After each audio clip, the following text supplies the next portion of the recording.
नमस्कार welcome back to our channel friends. मैं आप सबका अपने चैनल स्टॉक्स फॉर लाइफ पे बहुत स्वागत करता हूँ। दोस्त टीएफएल फैमिली टीएफएल मेंबर्स, बहुत लोगों को चैनल से काफ़ी शिकायत होती है बिकॉज मैं अपने चैनल पे पेनी स्टॉक डिस्कस करना पसंद नहीं करता हूँ। लेकिन यस दोस्तों, ऐसे बहुत सारे माइक्रो कैप स्टॉक है जो लॉन्ग टर्म में अच्छा खासा वेल्थ क्रिएटर बन सकते हैं। तो जिनके पेनी स्टॉक अलग होते हैं और माइक्रो कैप अलग होते हैं। पेनी स्टॉक के भाव की बात की जाए, 1 रुपया, 2 रुपया, 3 रुपया, 4 रुपया, इवन 5-10 रुपये का स्टॉक होता है।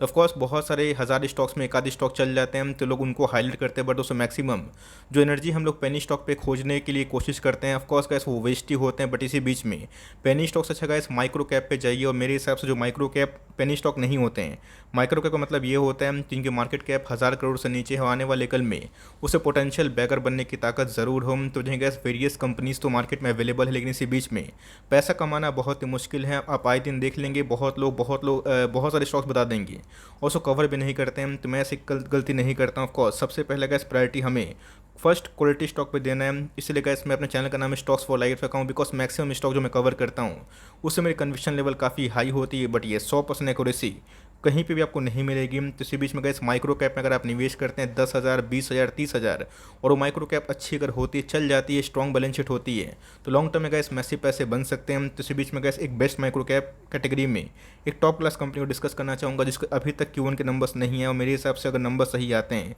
इस कंपनी में आग लग सकती है। तो फटाफट डिस्कस करेंगे, बहुत ही कुछ सीखने को मिलेगा। चैनल फर्स्ट टाइम होंगे सब्सक्राइब कर सकते हैं इस तरह क्वालिटी कंटेंट को सबसे पहले एक्सेस करने के लिए। Now without dealing any for time, let's begin. सबसे पहले हम लोग भाव देखेंगे, उसके बाद हम लोग देखेंगे कि कंपनी की परफॉर्मेंस कैसे हैं, बैलेंस शीट में दम है या फिर नहीं। बिकॉज कंपनी का मार्केट कैप बिलो 1000 का हमें देखने को मिलता है। बहुत लोग उसको अफोर्ड भी कर पाएंगे बिकॉज वो स्टॉक का प्राइस है वो 200 के नीचे। अब ऐसा नहीं कि 200 के नीचे तो आप जाके 1000, 2000, 3000 स्टॉक खरीद लें।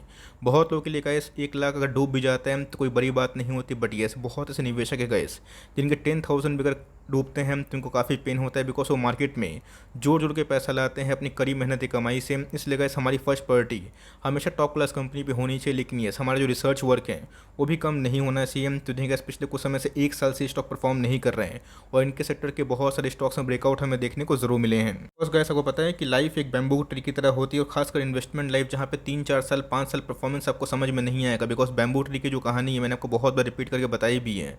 5-6 साल गैस वो जड़ नीचे से ही अपने मजबूत करते हैं और उसके बाद सडन 3-4 साल के बाद एक बहुत बड़ी रैली हमें देखने को मिलती है। तो वो रैली कब आएगी इसके लिए गैस आपको टाइम देना पड़ेगा और बैलेंस शीट गैस उसके लिए बहुत ही महत्वपूर्ण हो जाता है। तो माइक्रो कैप में गैस ये कंपनी मुझे फंडामेंटली बहुत अच्छी दिखाई पड़ती है बिकॉज 1 साल में अगर आप देखें तो हमें एज सच कोई बड़ी परफॉर्मेंस देखने को नहीं मिल रही। बात 5 ईयर्स की, तो देखिए गैस 5 ईयर्स में इसने अच्छा खासा क्या बहुत पैसा बना के दिया है। 5 ईयर्स की प्रोफाइल की बात की जाए आपको बॉम्बे स्टॉक एक्सचेंज में इनकी लिस्टिंग हमें देखने को जरूर मिलेगी। तो 5 ईयर्स में गैस इसने पैसे 8 गुना किए। बट पिछले कुछ समय से अगर आप देखें ये बहुत ही लंबा कॉन्सोलेशन फेज पे ज़रूर है।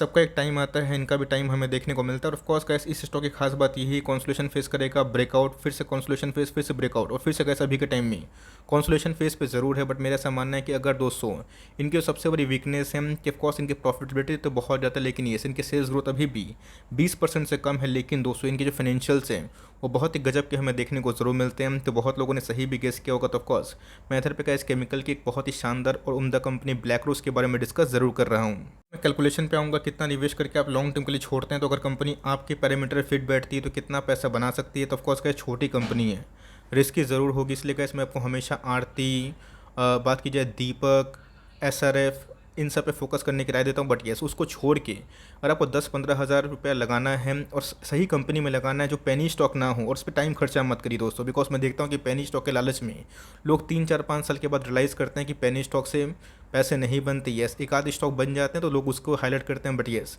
माइक्रो कैप में पेनी में अंतर है तो कैसे कंपनी माइक्रो कैप। लेकिन येस, मुझे सब पर्सनली फील होता है कि लॉन्ग टर्म की जर्नी बहुत ही कमाल की हो सकती है। बिकॉज अगर आप देखिए ऑल टाइम हाई से अभी भी डिस्काउंट प्राइस में अवेलेबल है। तो ऑफकोर्स कल के दिन का इसमें एक वीडियो डिस्कस करूंगा जहाँ पे एक बहुत ही ब्रेकिंग न्यूज़ हमें देखने को मिल रही है। और ऑफकोर्स मैं फाइनल कंफर्मेशन का वेट ज़रूर कर रहा हूँ। ऑफकोर्स कल के दिन वो न्यूज़ आती है तो मैं आपको ज़रूर शेयर करूँगा जिसकी वजह से गैस केमिकल्स में आने वाले कल में आग लग सकती है। तो ऑफकोर्स चूज़ करने का वजह क्या है दोस्तों, स्टॉक का प्राइस टू कितना है, 30 के लगभग है। बट ये जो कंपनी ROC निकालती है, ROE निकालती है, ये बहुत ही उम्दा हमें देखने को ज़रूर मिलते हैं। तो कंपनी का दोस्तों प्राइस टू अर्निंग इनके ROC और ROE से कम है।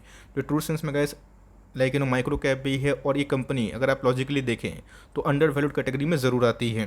दोस्तों अगर आप देखें इधर पे इसको पसंद करने के रीज़न क्या है, बिकॉज मैंने क्या बताया, सेल्स नहीं तो प्रॉफिट नहीं, प्रॉफिट नहीं तो फंडामेंटल नहीं। ऑफकोर्स कोई कोई केस में ऐसा होता है जहाँ पे शॉर्ट टर्म में प्रॉफिटेबिलिटी कोई कंपनी की डाउन होती है, बट लॉन्ग टर्म में कंपनी कैसे पेनिट्रेट कर रही है इस पर हमारी फोकस जरूर होनी चाहिए। बिकॉज अगर आप देखें तो इनके जो सेल्स हैं हर साल बढ़ते हुए देखने को मिल रहे हैं। तो लास्ट क्वार्टर के नंबर्स ठीक थे, बट येस उसके पहले क्वार्टर के नंबर्स उतने दमदार नहीं थे। तो ऑफकोर्स अगर नंबर्स सही होंगे आने वाले कल में ये कंपनी अच्छा कर सकती है, बिकॉज कंपनी के मार्जिन्स की बात की जाए डबल रेट में अभी तक नहीं है, तो ये एक बहुत बड़ा नेगेटिव पॉइंट है। बट येस कंपनी अगर इसे फोकस करती है तो लॉन्ग टर्म में ऐसी कंपनी मेरे हिसाब से एक ब्रेकआउट दे सकती है, तो भाई बहुत पैसे बनेंगे। बिकॉज कंपनी अगर आप देखें कंसिस्टेंट वे में अपने प्रॉफिटेबिलिटी को इन्हेंस ज़रूर कर रही है। मैं सच बताऊं तो माइक्रो कैप से मैं ये उम्मीद करता हूं कि इनकी जो सेल्स ग्रोथ है 15-20% के आसपास ना रहे, कम से कम 25% से ऊपर अगर रहते हैं ये बहुत ही अच्छी बात ज़रूर है। बिकॉज कंपनी अगर आप देखें कंसिस्टेंट अपने प्रॉफिट को मेक कर रही है, और शेयर स्टॉक प्राइस की बात की जाए हर साल 30%, 35%, इवन 50% दोस्तों लास्ट 10 ईयर से इसने पैसे बना के ज़रूर दिए हैं। और सबसे खास बात उस कंपनी की ये है, कंपनी की अगर आप आरओई निकालें जिसको मैं बहुत ज़्यादा प्राथमिकता देता हूँ, ये हमें 35% के ऊपर निकल के ज़रूर आती है। कंपनी पे क्या कर्जा का बहुत दबाव है, इसका आंसर बिल्कुल भी नहीं है। अगर आप देखें तो कंपनी के कर्जे पहले से तो बढ़े हैं थोड़े से, लेकिन यस पिछले कुछ समय से इसे बहुत ही डाउन होते हुए देखने को ज़रूर मिले। कंपनी के अगर आप रिजर्व्स को ध्यान दें तो ये भी 62 करोड़ के आसपास ज़रूर है। तो अगर आपको माइक्रो कैप में ऐसा बैलेंस शीट चाहिए जो कि दीपक नाइटेड का है, आरती का है, अतुल का है, विनाती का है, तो आपको ऐसा नहीं मिलेगा। लेकिन यस कभी कभी कहीं पे गाइस अगर आप रिस्क लेना चाहते हैं तो भाई पेनी स्टॉक से ये कंपनी मुझे बहुत दमदार दिखाई ज़रूर पड़ती है। यानी गाइस किधर पे सिर्फ भंगार लोग ही निवेश किए, 75% के आसपास अगर होल्डिंग देखें प्रोमोटर्स को लेकर बैठे हैं बहुत लंबे अरसे तक।